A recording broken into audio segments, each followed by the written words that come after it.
Hello, it's Scott Ramsey with your weekly Bible study. Today we continue in Hebrews chapter 7. We're going to start Hebrews chapter 7. Last week we did the second half of Hebrews chapter 6, and next week we'll be doing the second half of Hebrews chapter 7.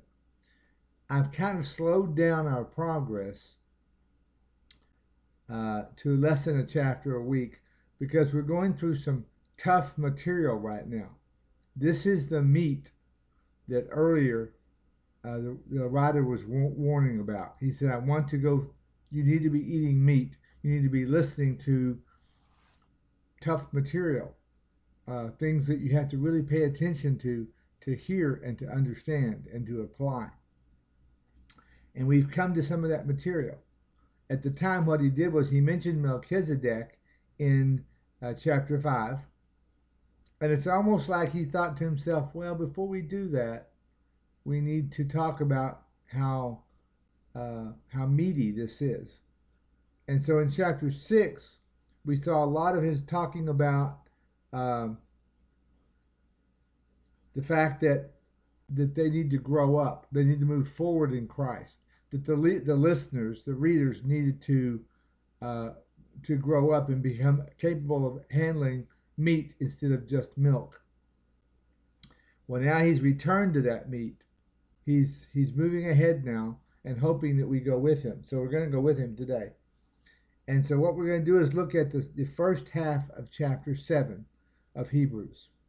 I'm going to back up just a little bit of reminders into chapter 6, and then we're going to forge ahead into chapter 7. And we'll probably get to verse 12 or 14 today.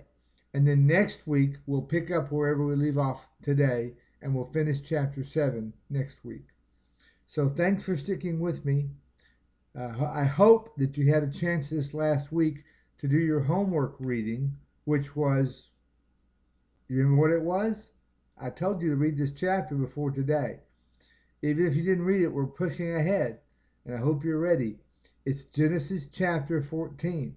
I hope you had a chance to go back and read Genesis chapter 14, because that's where we meet Melchizedek in the Old Testament. And if you don't know the story, then the writer's use of Melchizedek now will not be as powerful for you. It still makes sense, it's still the truth, but you won't see the whole meaning or the deeper meaning of his using Melchizedek in this chapter 7. So I hope you read chapter 14 of Genesis over the last week. If you didn't, after we finish this Bible study, go back and read that first, and then you'll be able to maybe watch this again on Facebook, and you can follow along with us then. You're welcome to watch it with us now, but before it's over with, before we move ahead into chapter 8, you need to read chapter 14 of Genesis as background. Okay, enough of that. Enough about your homework. I hope you did it. So you're ready to go ahead with us into chapter 7 of Hebrews. Remember, that is the background of this chapter, Genesis 14. Those events in Genesis chapter 14 happened, I'm going to say, way back here. This is the past, I guess, on my screen. They happened about 2000 BC. Abraham and the war with the 5 kings, the things you'll see in Genesis 14, happened about 2,000 years before Christ. That's where Melchizedek lived. Okay. So with that said, let's move ahead now and talk about the things that he says about Melchizedek in chapter 7. That's where we're going to start right now. Chapter 7, verse 1. And so we're going to see what we can learn about Melchizedek. The first few verses of this chapter are about him, about who Melchizedek is. And then in verses 4 and following, we see about his interactions with Abraham. But let's look at chapter 7, verse 1 and following. Okay? This is chapter 7 of Hebrews, verse 1.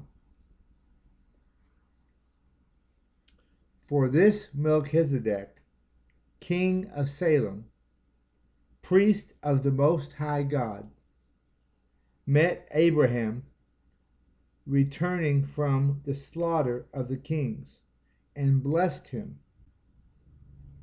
And to him Abraham apportioned a tenth part of everything. He is first, by translation of his name, King of Righteousness. That's what Melchizedek means. Melchi is the prefix or the word for king in Hebrew, and Zadok is righteousness. So Melchizedek is the king of righteousness. He is first, by translation of his name, king of righteousness.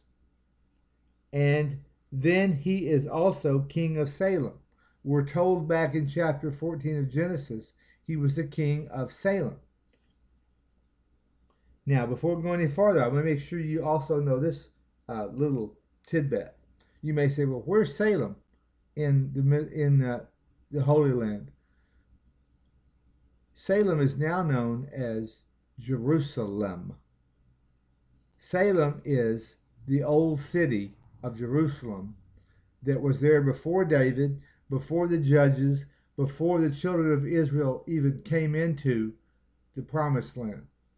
This what we're reading today about Melchizedek happened 1,000 years before David, before there was a Moses. It happened in the time of Abraham.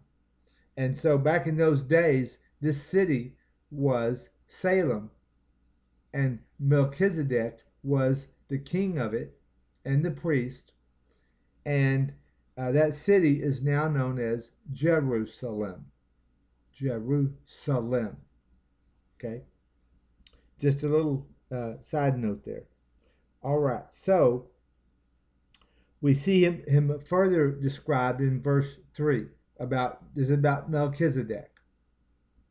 He is without father or mother or genealogy, neither having beginning of days nor end of life, but resembling the Son of God. He continues a priest forever. Now, this verse throws some people off, and people disagree about this verse. So let's go ahead and talk about this question. Maybe you have this question, and you may not agree with me on this. That's fine. I don't think this is going to change the outcome of the interpretation of this passage, whether you think this is the case or is not the case. Some people think that Melchizedek was actually an early appearance of Christ. Now, I will say that's possible. I think there are some early appearances of Christ in the Old Testament. It's possible that Melchizedek was one of those. I will say I used to lean in that direction. But looking at the Hebrew in this verse and reading exactly what he says, I think when he says in verse 3, he is without father or mother or genealogy, he's not really saying he didn't have a father and didn't have a mother and didn't have a genealogy. He's saying in the story where we find him in chapter 14 of Genesis, there's no mention of where he came from, no mention of who his father was, no mention of who his mother was. There's nothing there to place him in the family of man at that time. That's strange for that part of the Bible. Genealogies are very important in the Old Testament, and especially in that part of the Bible. But we don't have any idea where he came from or where he went. Some people say, well, that means it was Jesus. Well, maybe it does. I don't know. I think my personal opinion, my personal interpretation is that Melchizedek is a mirror of Christ. That much is certain, because we're going to see that's how he's used in chapter 7 of Hebrews. You may argue that was actually Christ. That's fine. My two main problems with that is this. The last phrase of chapter 3 says, but resembling the Son of Man, but resembling the Son of God. Okay, so if Melchizedek resembles the Son of God, I don't think he can be the Son of God. The Son of God doesn't resemble the Son of God. The Son of God is the Son of God. A mirror resembles the thing it is showing the reflection of. The reflection resembles the thing. The thing does not resemble itself, or the person does not resemble themselves. So the word here, and in the Greek, in the Hebrew, uh, in the King James Bible, or the New King James Bible, it says he is made like the Son of God. Even that doesn't sound like it is the Son of God. It sounds like he reminds us of the Son of God. He is a picture of the Son of God. That much is certain. I think that much we can all agree on. The other thing that makes it hard for me to think that Melchizedek is actually Jesus, and this is not watertight, but it's one thing that I point to, is in Psalm 110, which we're going to see here in a minute. David talks about Melchizedek. Well, he talks about the Messiah, and he says that the Lord says to the Messiah, you are a priest forever after the order of Melchizedek. And to me, again, what he's saying there, if Melchizedek is Jesus, is he's saying, Jesus, you are a priest forever after the order of yourself. It doesn't really mean anything. And so I think Melchizedek is definitely a picture of Christ. And that's the point of this chapter. I'm not going to argue with you. You can comment below. You can send me a message. You can disagree with me, and that's fine. It is. Because it doesn't really matter to the interpretation of chapter 7. The reason we're talking about Melchizedek is because he predates the law. And so if he is Jesus, he predates the law. If the writer is saying that Jesus is like Melchizedek, it's because they both predate the law. And that's the point we're going to see later. Okay, so Melchizedek. He is the king of Salem. He was a high priest, or he was a priest of the Most High God. So Abraham recognized him as a worshiper of the God that had called him, Abraham, to the promised land. And so he gave him an offering. We see that in verse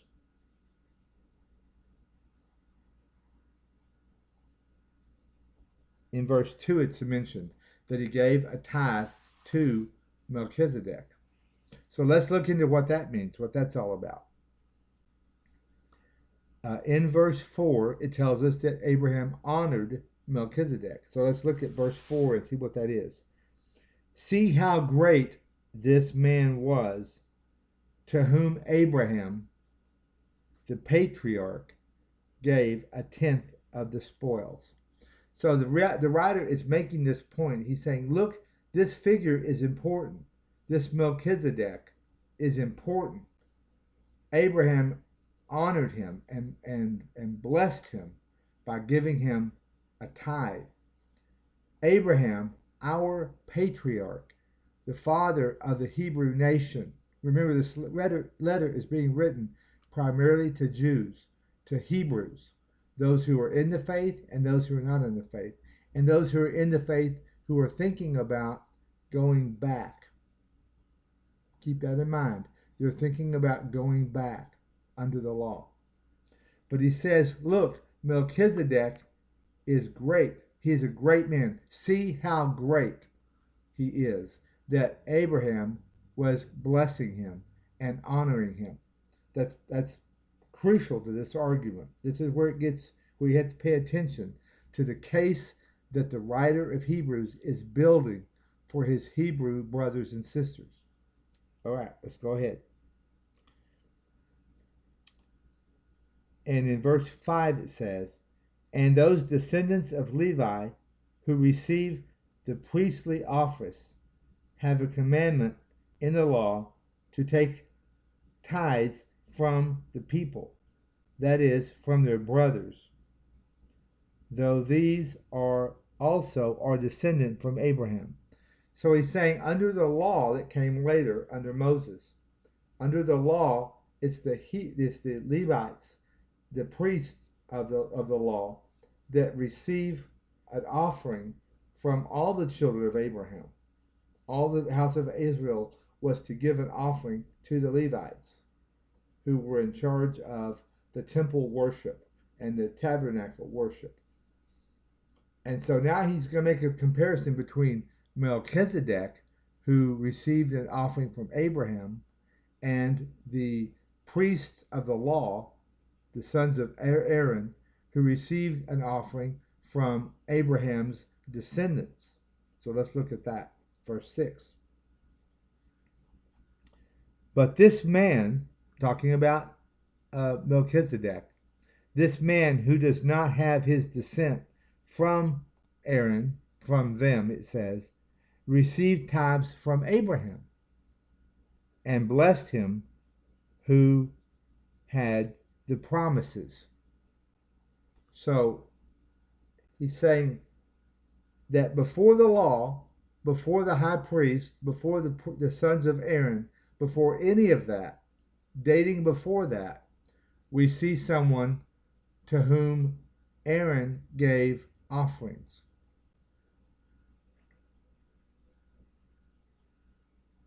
And verse 7 tells us this: "It is beyond dispute that the inferior is blessed by the superior," meaning that the fact that Melchizedek blessed Abraham means that Melchizedek was greater than Abraham. Now, this is hard for some of these people to hear, because Abraham was like Moses and David. He was like a superstar of the Hebrew faith.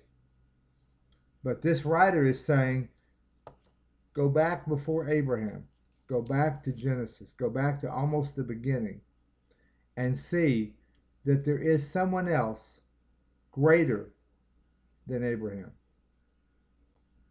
And he makes this one-time appearance in the book of Genesis, and we don't see him again until later when David mentions him one time in the Psalms, and we'll talk about that in a minute. But we don't have any history for what happened to him after he met Abraham, after he blessed Abraham. We don't see anything. But this verse 7 tells us that this man Melchizedek is greater than Abraham. And his priesthood is greater than Abraham. He's a priest of the Most High God. What happens in verse 8? Let's look and see.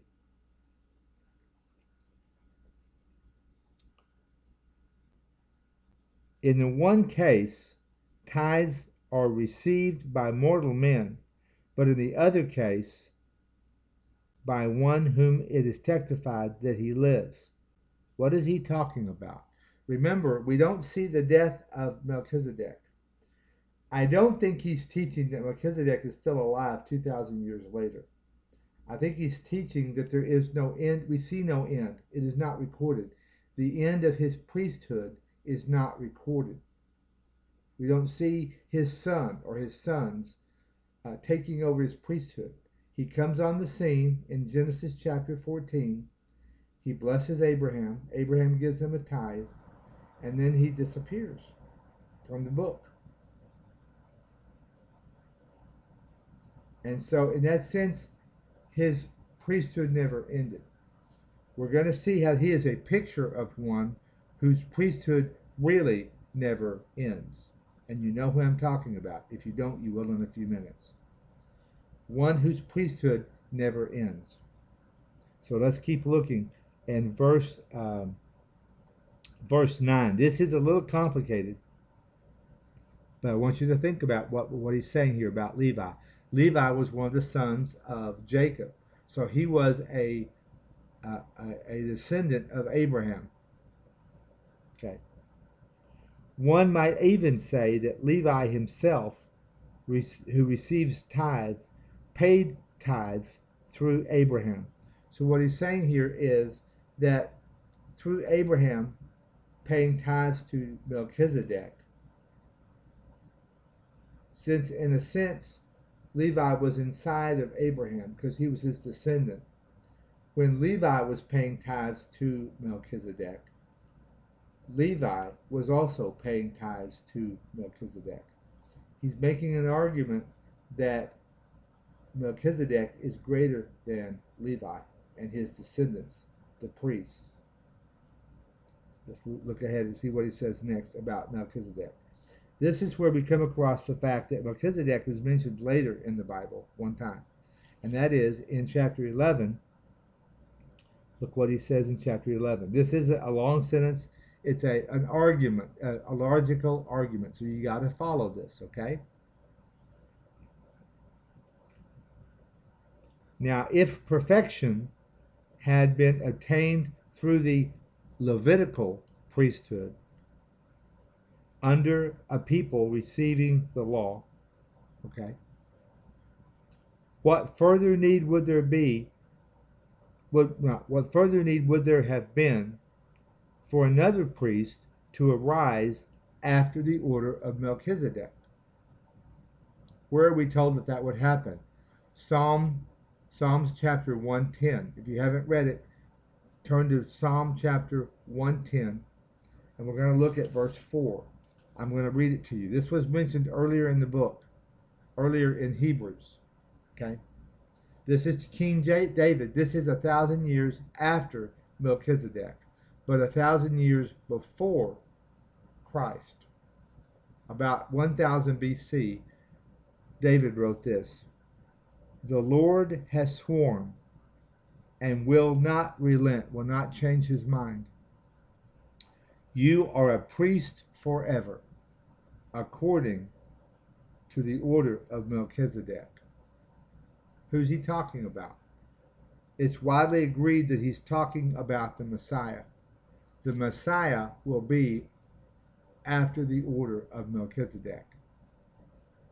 And so we're going to see now, the writer's going to take that fact and he's going to put it in our little formula.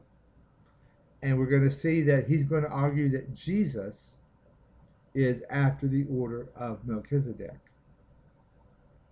And so his priesthood is from the order of Melchizedek, which came before Aaron, before the law. It is therefore superior to the law. It was before the law. In the book of Romans, for example, Paul argues that Abraham's relationship with God was not through the law, because there was no law. The law didn't come till thousands or hundreds of years later. So his relationship with God came through faith, which we're told that in Genesis, and it's repeated again in Romans, that it was his faith that related Abraham to God. He believed God, and it was reckoned unto him as righteousness. It doesn't say Moses followed the law and it was reckoned to him as righteousness. It was his faith.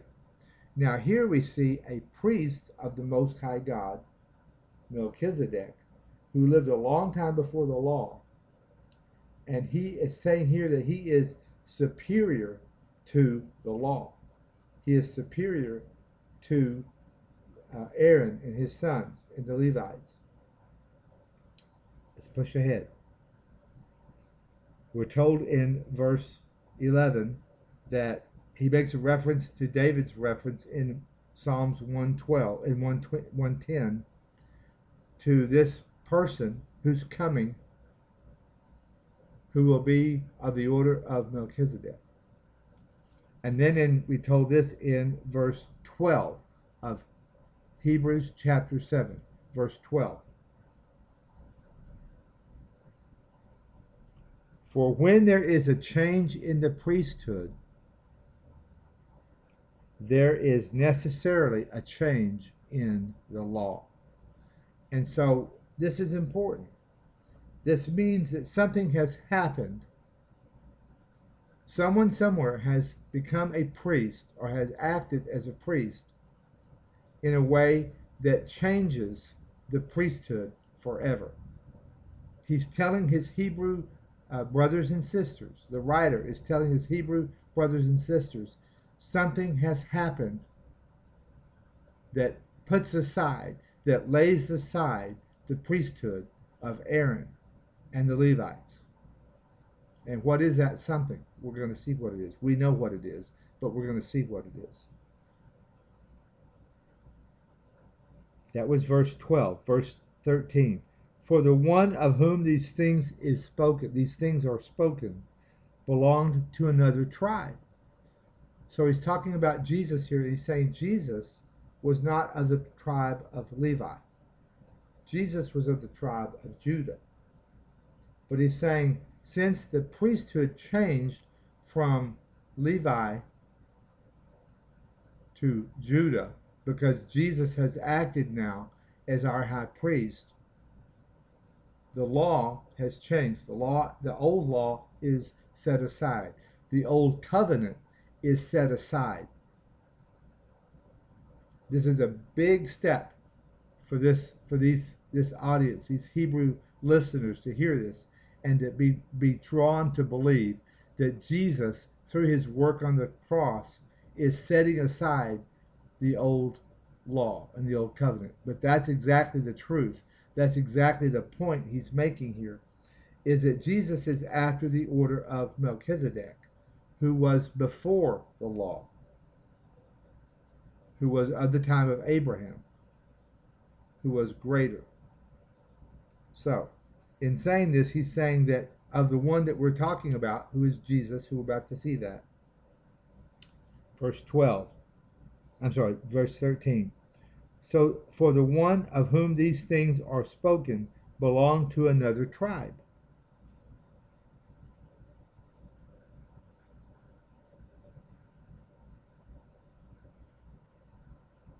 From which no one has ever served at the altar. So let's read farther. Verse 14. For it is evident that our Lord was descended from Judah. We know that from the genealogies in the Gospels. And we know that because he was a descendant of David, who was of the tribe of Judah. And in connection with that tribe, Moses has nothing to say about high priests. So Moses makes no mention of a high priest coming from the tribe of Judah, because his priesthood was limited. The priesthood that we got from Moses was limited in time, and its time has now passed, because the high priest has come and he has done his work. Let's go ahead. And then we see in verse 15, he says, the writer says this, that becomes even more evident when another priest arises in the likeness of Melchizedek. In the likeness of Melchizedek. Talking about Jesus. Who has become a priest not on the basis of a legal requirement. In other words, not on the basis of what tribe he comes from, but by the power of an indestructible life. Now, who has an indestructible life? Jesus. How do we know he had an indestructible life? Because he rose again from the dead. Jesus has shown himself to be our high priest. Whether you're Gentile or Jewish, whether you're Hebrew or whatever nation or group you come from, Jesus stands as your high priest. If you will accept him, if you will follow him, he is there as your high priest. And his priesthood doesn't end. We're going to see it next week. It doesn't end because he never dies. His priesthood goes on. Now right now we're finishing. We're going through a tight spot in this passage of Hebrews because it's been so hard to follow. But now as we get into the second half of chapter 7, it's going to kind of open up a little bit. You're going to see arguments based on what we just went through. So if you have not read chapter 14 of Genesis, read it before next week. And go ahead, before we start next week, before you watch next week's Bible study, go ahead and read the second half of 6 and the first half of 7 again. And then we'll take up about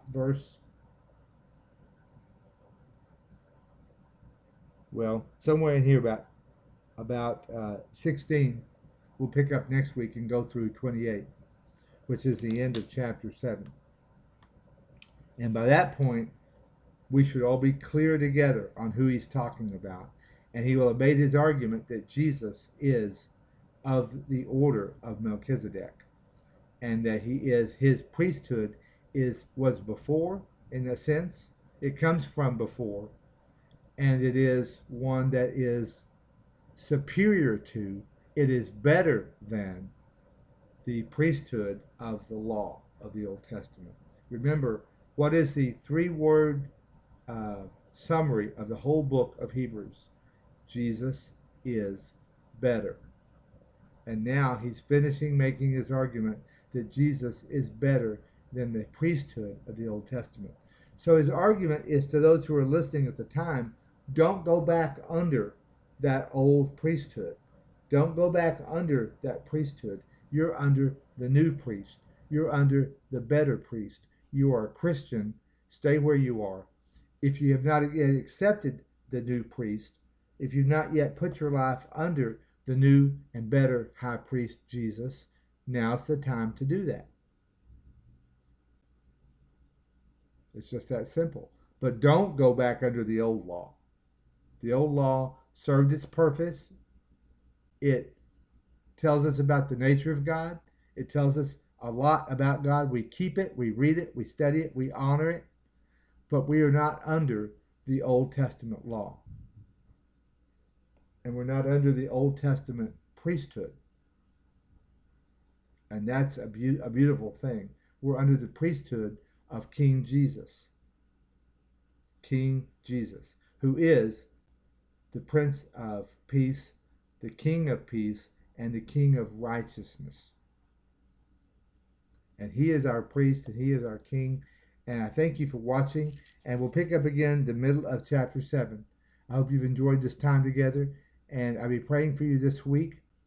And spread the word that we have a new high priest. And whatever nation you come from, whatever people you come from, he is a high priest who brings us all together under his sacrifice on the cross. And we'll see more about that in chapter 7 and in chapter 8 and following, about how this high priest went before the Father with a sacrifice for us. And the sacrifice was what? His own blood. He died for you. He died for me. And here we see how God uses that to set us free. So thanks for watching. Have a good week.